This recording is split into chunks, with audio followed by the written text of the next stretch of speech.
क्या भारत में कोई आईएएस अधिकारी पीएमओ के द्वारा दिए गए, प्राइम मिनिस्टर ऑफिस के द्वारा दिए गए निर्देशों को, दबाव निर्देशों को मानने से मना कर सकता है? उसकी सलाह के अनुसार चलने के बजाय वो अपनी बात को मनवाने पर अड़ सकता है? हो सकता है ऐसा। और दरअसल ये जो घटनाएं या इस तरह की जो चीजें होती हैं, उसमें अधिकारी कहीं ना कहीं अपने सिद्धांतों, अपने विश्वासों, अपने मूल्यों की वजह से जब ऐसा अटूट रहकर, अडिग रहकर, अड़ जाकर जब ऐसी कोई बात कहता है, तो कई बार व्यापक उद्देश्यों के लिए बात माननी भी पड़ती है। 1981 बैच के IAS officer Anil Swarup, UP cadre 1981 batch IAS officer Anil स्वरूप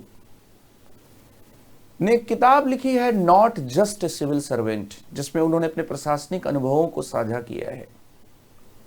और उस किताब में उन्होंने एक बहुत ही दिलचस्प लेकिन हैरान करने वाली एक घटना का जिक्र किया है।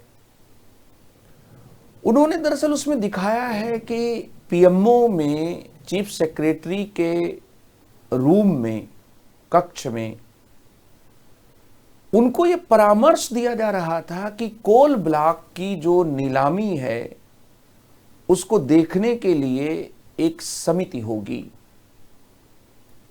पृष्ठभूमि ये है कि principal secretary of the PMO, वो कोयला मंत्रालय के सचिव अनिल स्वरूप को एक यहां पर बात कह रहे हैं कि आपके निर्देशन में, आपकी जिम्मेदारी में जो कोल ब्लॉक का आवंटन होगा, उसकी निगरानी, उसकी नीलामी को देखने के लिए एक समिति होगी।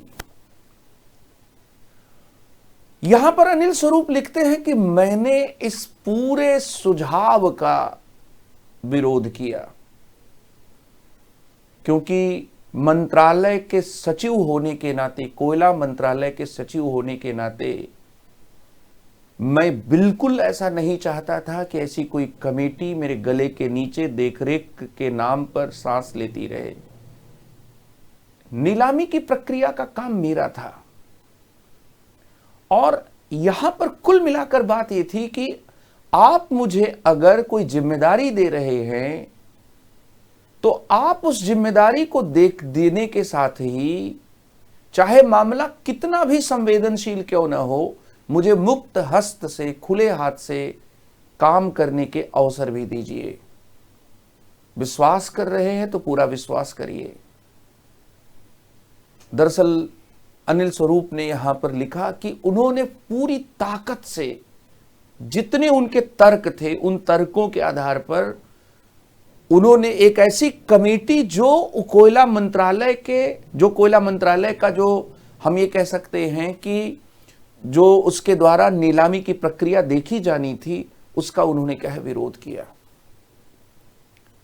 दरअसल इसकी पृष्ठभूमि ये है कि कोयला मंत्रालय ने पहले जो कोल ब्लॉक का आवंटन किया था, उस आवंटन को उच्चतम न्यायालय ने रद्द कर दिया था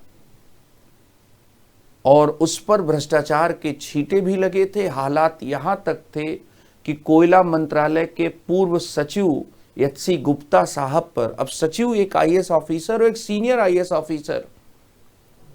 आईएएस ऑफिसर पर यह आरोप लग रहा है कि उन्होंने जो सख्ती दिखाई जानी थी वो सख्ती उन्होंने नहीं दिखाई। इसलिए भ्रष्टाचार निरोधक अधिनियम जो है, भ्रष्टाचार निरोधक अधिनियम के तहत उन पर क्या है कार्रवाई का आधार बनता है। आप सोच कर देखिए कि एक आईएएस ऑफिसर उस पद को संभाल रहा है जिस पद पर पहले नियुक्त जो सचिव थे वो लगभग जेल जाने के कगार पर पहुंच गए हैं। और उस घटना की पुनरावृत्ति को रोकने के लिए प्रधानमंत्री कार्यालय, जो बहुत शक्तिशाली होता है, वो दबाव बना रहा है। वह दबाव ये बना रहा है कि आप पूरी जिम्मेदारी नीलामी की उठाएंगे। नई नीलामी की जो प्रक्रिया सर्वोच्च न्यायालय के कोल ब्लॉक के आवंटन के रद्द किए जाने के बाद होगी, उसमें पूरी जो जिम्मेदारी होगी वो कोयला मंत्रालय के सचिव की होगी, अनिल स्वरूप जी की होगी। लेकिन आपके ऊपर एक कमेटी रहेगी जो क्या है, एक औपचारिक कमेटी जो है रहेगी, जो क्या है आपकी निगरानी करेगी। यहां पर अनिल स्वरूप अपनी किताब में लिखते हैं कि भारत में राय देने वालों की कमी नहीं है। आपको हर तरफ, चारों तरफ मुफ्त में राय देने वाले लोग उपलब्ध रहेंगे। और कुछ तो राय देने वाले जो लोग हैं बड़े परिष्कृत होते हैं। जैसे कॉर्पोरेट दुनिया में आप देखेंगे मैकिंजे जैसी कंपनी जो हैं, जो परामर्श देने का ही पैसा लेती हैं। लेकिन कुछ ऐसे भी राय देने वाले लोग रहेंगे जो नौकरी से रिटायर हो चुके हैं, सेवानिवृत्त हो चुके हैं, लेकिन उस रिटायरमेंट के बावजूद वो राय देना अपना अधिकार समझते हैं। और अगर आपने एक बार उनके वास्तव में इस गुण को स्वीकार कर लिया तो वो फिर आपको हर काम में क्या है, राय देंगे। एक होता है कि हम किसी से राय लेने जाते हैं और दूसरा होता है कि लोग खुद उछल उछल कर हमें राय देते हैं। दोनों में बहुत फर्क होता है। मैं किसी से परामर्श लेने जा रहा हूं तो मैं इस मनः स्थिति में हूं कि मुझे रास्ता क्या अपनाना चाहिए, इसको मैं दूसरे से समझ लूं, पूछ लूं। लेकिन मैं इस बात के लिए अगर तैयार नहीं हूं तो अगर दूसरा व्यक्ति परामर्श मुझे दे रहा है तो ये परामर्श देने का काम करके वो मेरे अधिकार क्षेत्र में प्रवेश कर रहा है। और आप ये सोच कर देखिए कि जब सुप्रीम कोर्ट कोल ब्लॉक के पहले के आवंटन को रद्द कर चुका हो, जब कोयला मंत्रालय के पूर्व सचिव भ्रष्टाचार निरोधक अधिनियम की एक विवादास्पद धारा के तहत जेल जाने के कगार पर खड़े हों, जब एक ऐसा आईएएस ऑफिसर जो अपनी ईमानदारी सत्यनिष्ठा के लिए विख्यात तो है, लेकिन उसके साथ के लोग ये कह रहे हैं कि कोयला मंत्रालय में कहां जा रहे हो। एक उनके साथ के अधिकारी जो कोयला मंत्रालय में काम कर चुके हैं, उनसे उन्होंने पूछा, अनिल स्वरूप ने पूछा कि कैसा हालचाल माहौल है, क्या है। तो उन्होंने जवाब में कहा कि क्या तुमने गैंग्स ऑफ वासेपुर फिल्म देखी है, कुछ वैसी ही कहानी है। तो आप समझ लीजिए कि पूरा नेगेटिव है परिवेश। और उसमें भारत के पूर्व नियंत्रक महालेखा परीक्षक, नियंत्रक एवं महालेखा परीक्षक विनोद राय साहब की धारणाओं के आधार पर भ्रष्टाचार को लेकर एक परसेप्शन भी क्या बन गया है। और यहां पर जो मिनिस्ट्री है या जो पीएमओ है वो ये सुनिश्चित करना चाहता है कि अब कोई स्कैम जैसी कोई चीज ना हो, स्कैम ना हो, अब कोई विवाद क्या है ना हो, स्कैम ना हो, कोई विवाद ना हो। ये सब चीजें क्या है यहां पर क्या है हैं। यहां आप ये पाएंगे कि ये जो चीजें कही जा रही हैं, इस परिस्थिति में क्या एक आईएएस अधिकारी जो भले ही सचिव स्तर का है, जो भले ही कोल मंत्रालय में सब विवादों के बाद क्या है ज्वाइन कर चुका है, वो क्या प्रधानमंत्री कार्यालय के द्वारा दिए गए इस सुझाव को प्रधानमंत्री कार्यालय में खड़े होकर इसका विरोध कर पाएगा। विरोध कब करता है आदमी? कई बार विरोध केवल विरोध के लिए नहीं होता, विरोध कई बार अपने गट्स के आधार पर किया जाता है। आपने सुना होगा कि कई बार कहा जाता है, एक लाइन कही जाती है कि मुखालफत से मेरी शख्सियत उभरती है।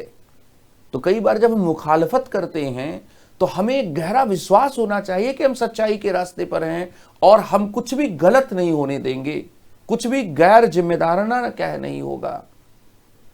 और सामने वाला जो व्यक्ति है वो आपसे पद में उच्च है और आपसे गर्मा गर्म बहस कर रहा है। अनिल स्वरूप ने लिखा कि सामान्यतः पीएमओ के साथ कोई भी बहस नहीं करता।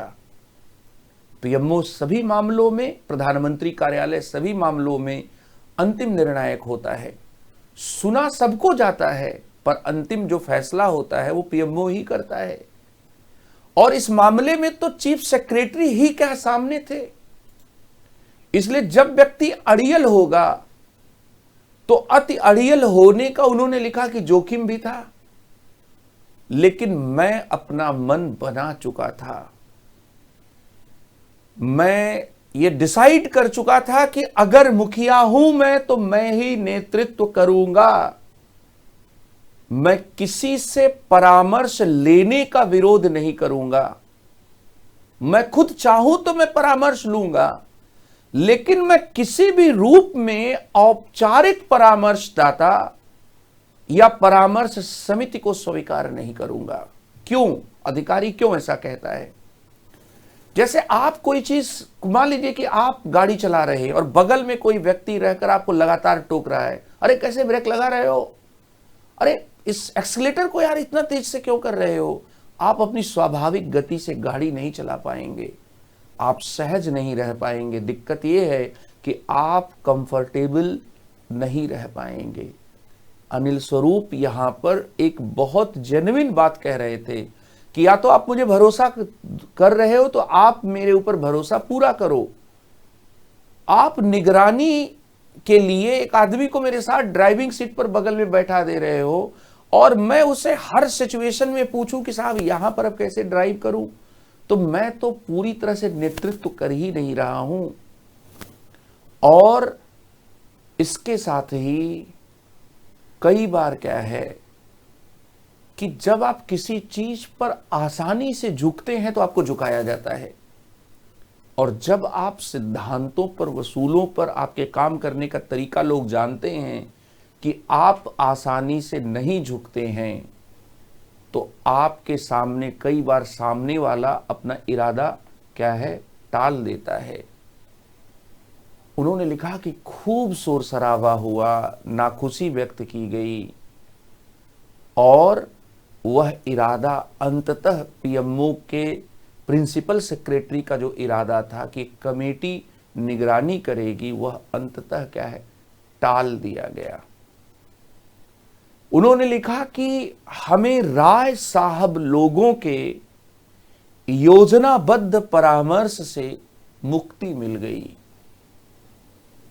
हालांकि नीलामी की प्रक्रिया के दौरान उन्होंने ये भी लिखा कि जब वो नीलामी, कोल ब्लॉक के आवंटन की नीलामी चल रही थी, तो हम उसके परामर्श से अवश्य ही लाभान्वित हुए।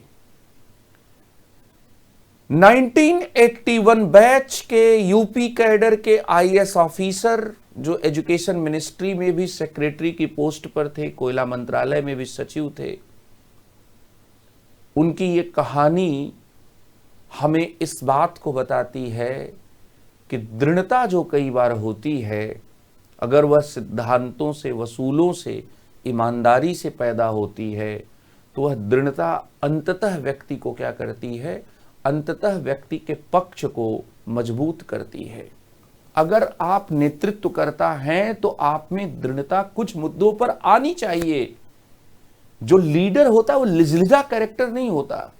प्रशासनिक अधिकारी एक क्षेत्र का लीडर है तो उसे उसके फैसले साफ होने चाहिए, उसके फैसले स्पष्ट होने चाहिए, पारदर्शी होने चाहिए, और इसके लिए उसके जो व्यूज हैं चीजों को लेकर वो बहुत क्लियर होने चाहिए, स्टैंड बहुत ही विंडिकेटेड होना चाहिए, और उसके भीतर एक प्रिजर्वेंस होना चाहिए। तो नॉर्मली आप देखते होंगे, बाहर से सुनते होंगे कि पीएमओ बहुत शक्तिशाली है, ऐसा है वैसा है, लेकिन आपको हिंदुस्तान में अधिकारियों के बारे में जब आप पढ़ेंगे तो ऐसे भी उदाहरण मिलेंगे जहां पर पीएमओ की राय को अधिकारियों ने अपने सिद्धांतों, अपने काम करने के तरीके की वजह से मानने से मना कर दिया। तो ये है अनिल स्वरूप जी की पूरी कहानी का एक हिस्सा। तो बहुत इस कहानी से हमें दृढ़ता का सबक क्या है, मिलता है। धन्यवाद।